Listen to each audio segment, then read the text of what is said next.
In this video, I'm gonna be showing you how to enable WhatsApp video message.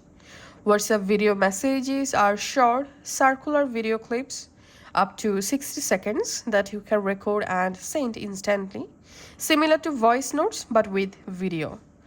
Now I'll show you how you can easily get and use these WhatsApp video message feature. You have to update your WhatsApp app to latest version because this feature is only available to newer WhatsApp version.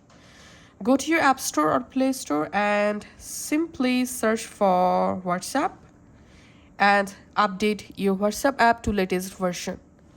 Once updated, go back to your WhatsApp and then go to a chat or group chat where you want to send a video message. So we can see the video message sample here. Now to start to record a video message, you have to long press this camera icon and we can see the video message is now recording.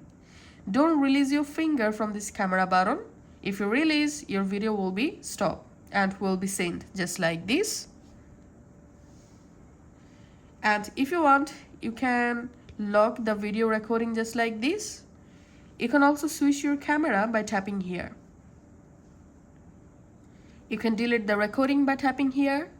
You can pause the recording by tapping here. And this is how you can actually do it. Thanks for watching.